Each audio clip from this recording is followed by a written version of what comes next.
Estamos ya en el 10º capítulo de nuestra historia de la Iglesia Católica. A lo largo de 20 capítulos trataremos de dibujar el recorrido de esta historia, conscientes de que hemos tenido que sintetizar muchos personajes y hechos. Hemos intentado dar un hilo conductor a esta historia de la Iglesia y nos disponemos a reflejar este camino señalando los momentos más significativos, los momentos más importantes de este gran fresco que tiene sus luces y no hay por qué ocultarlo, sus sombras. Lo importante es mostrar el camino, enseñar cómo muchos hombres, cómo tantos grandes personajes se han esforzado y entregado su vida para hacer crecer esta Iglesia, este cuerpo de Cristo entre los hombres. Y entre los grandes personajes que encontraremos en este 10º capítulo, sobresale la figura de Urbano II, el cual, desde 1089, cuenta con una bula especial, un documento especial que crea a su alrededor un grupo de personas que, desde ese momento, se convierte en la curia romana, que trabajarán para mantener viva la relación entre el Papa y los obispos. Además, Urbano II creará un organismo dentro de la Iglesia. Dará mayor importancia y vigor al colegio cardenalicio como estructura para la elección del nuevo pontífice, para administrar la sede vacante. Urbano II muere 2 semanas después de que los cruzados conquistaran y entraran en Jerusalén. Es el 15 de julio de 1089. Jerusalén está bajo el control de los cruzados. Cuando Urbano II exhortó a los caballeros cristianos para que fueran a Tierra Santa a liberar el Santo Sepulcro, no podía imaginar todo lo que sucedería después.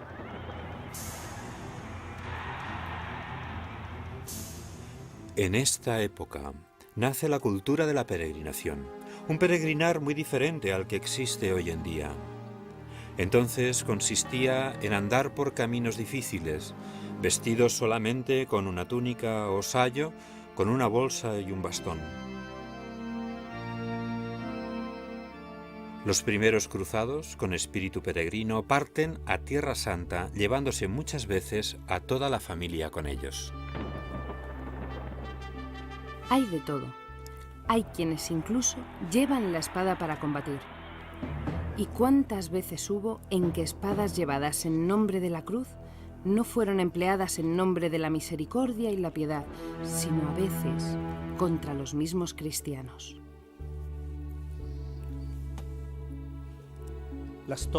La historia de las cruzadas es ciertamente una historia de fe y gloria.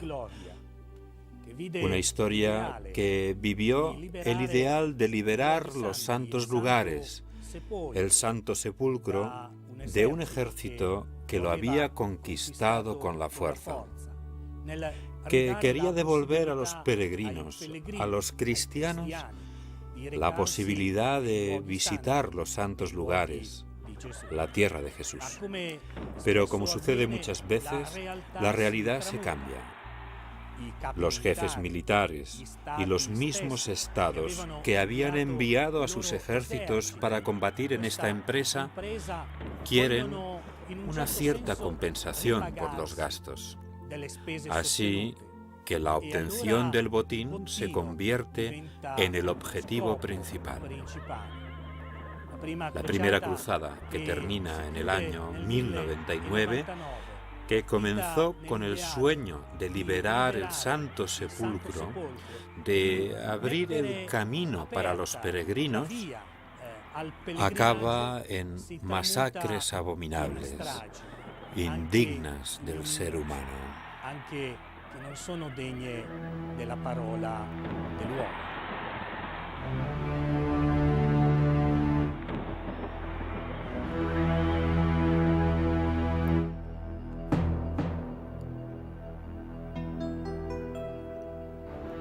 Hacía poco tiempo que se había firmado en Worms un concordato entre el emperador Enrique V y el Papa Calixto II que ponía punto final a la disputa por las investiduras, por los nombramientos. Es el 23 de septiembre de 1122. El Tratado de Worms reconoce a la Iglesia su poder sobre el gobierno espiritual y al imperio el gobierno temporal. Esta definición de funciones solo traerá beneficios a ambas partes.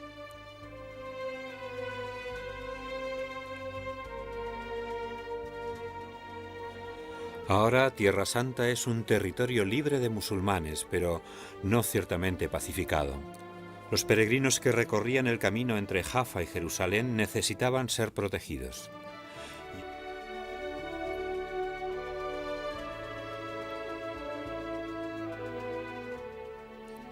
Y así es como nacen las nuevas órdenes de caballeros como los templarios, los cuales se encargan de proteger de cualquier agresión en Tierra Santa a los peregrinos.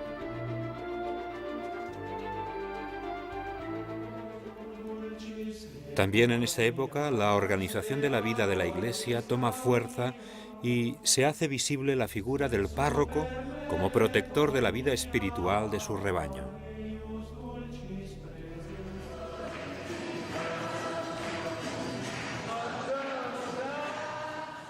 Nada ha cambiado desde entonces. En la base de la Iglesia están los fieles, los laicos que se unen a su sacerdote en la gestión de los bienes de la Iglesia. El párroco es el responsable de la vida cristiana de sus fieles. Por encima de él está el obispo, que a su vez es el pastor de otras parroquias. Y todos juntos conforman la diócesis del obispo.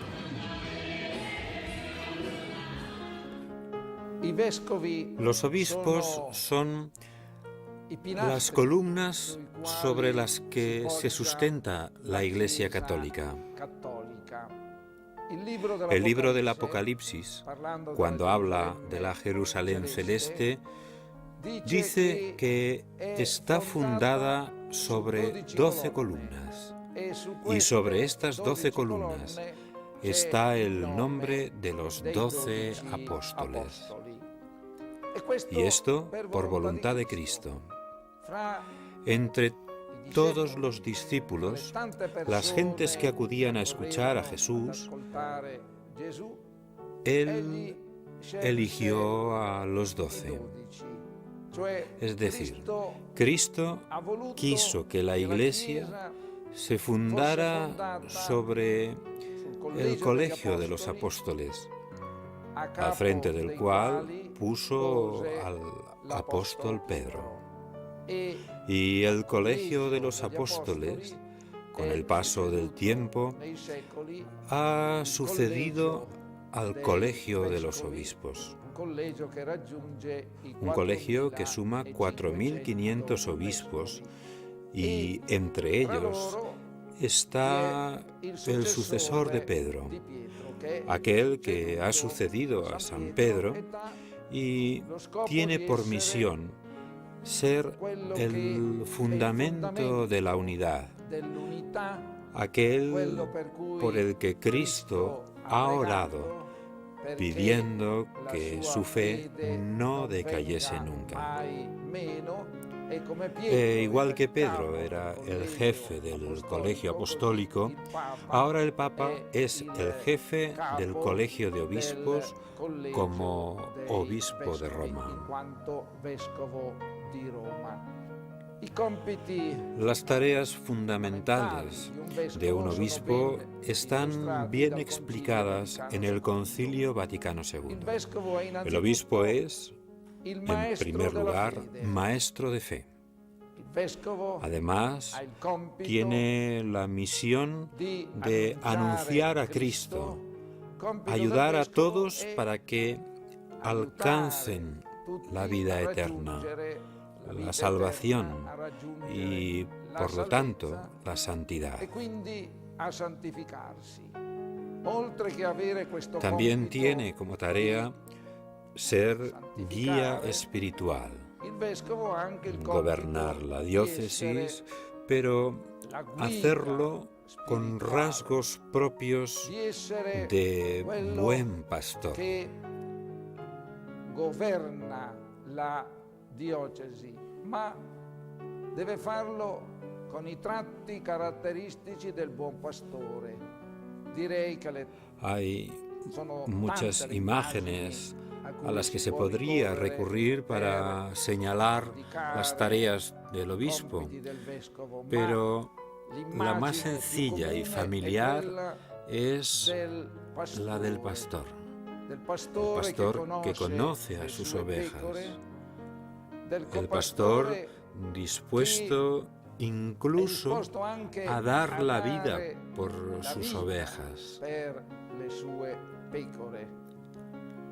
En el siglo que acaba de terminar, hemos visto muchos obispos que han pagado con su propia vida, con su propia sangre, la fidelidad a su ministerio.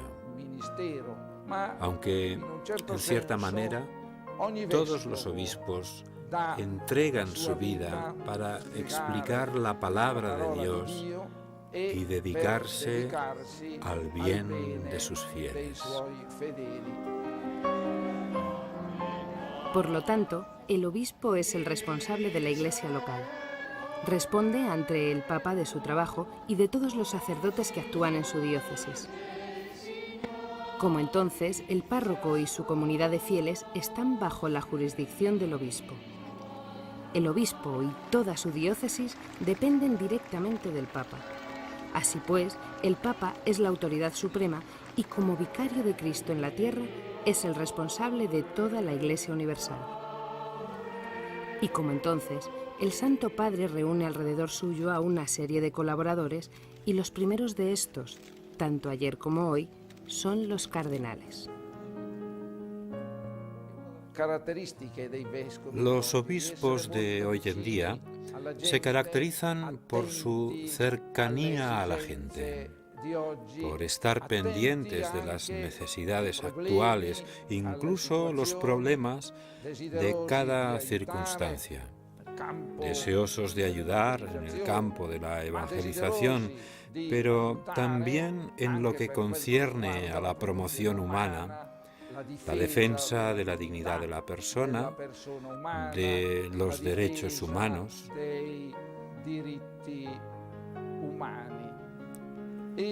Y yo diría incluso que para aquellos que están alejados de la Iglesia, el obispo es un punto de referencia y un reflejo de aquellas cosas que los ojos no pueden ver y las manos no pueden tocar, pero que están vinculadas con la necesidad de trascendencia que existe en el corazón de todo hombre y mujer.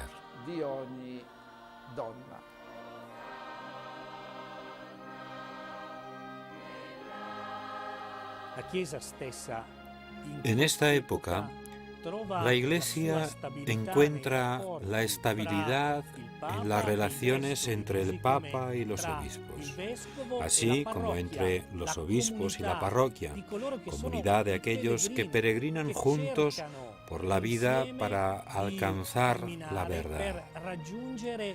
Es una relación muy estrecha y significativa. La parroquia, unida a su obispo, en comunión con el Papa. Es el sentido del peregrinar, el sentido del hombre que está en camino, el significado más profundo de la parroquia. Pero también nacen en esta época vías concretas de peregrinación para llegar a lugares significativos. Las abadías, ciertamente, se convierten en centros importantes, pero también hay lugares especiales como Jerusalén y otros sitios que siguen siendo en la actualidad símbolo de este peregrinar, de esta continua búsqueda por parte del hombre. Un ejemplo, Santiago de Compostela. Este ir y venir de un lugar a otro es un estímulo para la vida de la Iglesia, que está llamada a no pararse nunca en su continua búsqueda. Es el testimonio de personas muy humildes, de personas que buscan, así como de importantes personajes como Bernardo de Claraval, el cual en el año 1112 se puso en camino junto a 4 compañeros para buscar a Dios, para acoger la presencia de Jesucristo de una manera especial que marcará en los siglos venideros la historia de la Iglesia.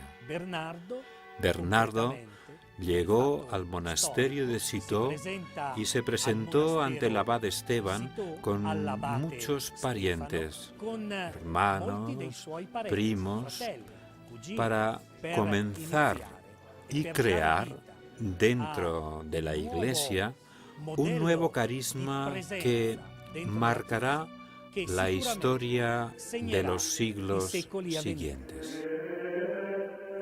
San Bernardo de Claraval. Otra vez nos encontramos con un monje que sacude a la Iglesia con el coraje y la determinación con los que había abandonado una vida privilegiada para vivir plenamente la vida religiosa. En el año 1119, Bernardo está entre los firmantes de la regla de la Orden Cisterciense, aprobada por el Papa Calixto II. La regla cisterciense, conocida también como Carta de la Caridad, devuelve a un lugar central en la vida del monje las enseñanzas de San Benito. Es decir, se vuelve a una jornada marcada por la observancia de los momentos de oración. Bernardo era fundamentalmente un monje. Monje según la regla de San Benito, la que nosotros seguimos. Es un buscador de Dios y ¿dónde lo busca? Lo busca en el oficio divino, que es la palabra de Dios escrita. Y en la obediencia a esta palabra y a Cristo, palabra encarnada que lleva a la salvación a quienes la imitan, la obedecen con los dones y talentos que Dios nos ha regalado a cada uno. En nuestros tiempos, la Iglesia, en el Concilio Vaticano II, concretamente en el decreto Perfecte Caritatis, nos ha dicho que se debe conservar la vida monástica en Oriente y en Occidente. Así que la regla de San Benito y los comentarios de San Bernardo son plenamente actuales y nos invitan a perseverar o a recuperar en la praxis del sermón diario o al menos semanal en la sala del capítulo. Esto para nosotros es un estímulo al comenzar el siglo XXI para redimensionar nuestra actitud particular de monjes en esta nueva evangelización, en los tiempos de la globalización, también llamada etapa post-religiosa y post-cristiana, que vive bajo la dictadura del relativismo. El 1 de diciembre de 1145, la cátedra de Pedro está ocupada por Eugenio III, monje cisterciense. Los musulmanes habían conquistado Edesa, actual Urfa, bastión cruzado en tierras turcas.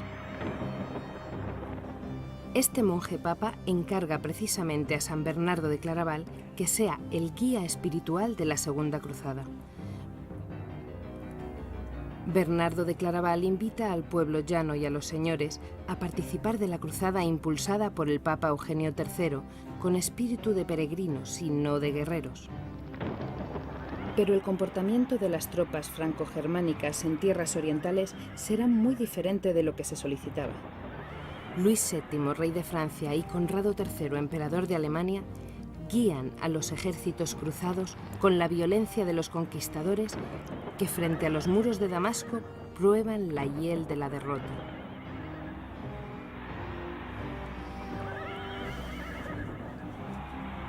No podía ser de otra manera para un ejército que anteponía la codicia y el dominio al espíritu religioso. San Bernardo, que había predicado la cruzada, se dio cuenta enseguida de que lo que guiaba a los cruzados no era el espíritu que él había predicado, sino el del dominio y la prepotencia.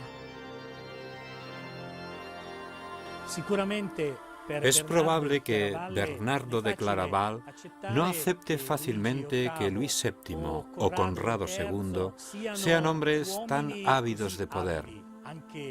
Parece como si fuera una derrota en su intento por volver a la Iglesia de los primeros tiempos.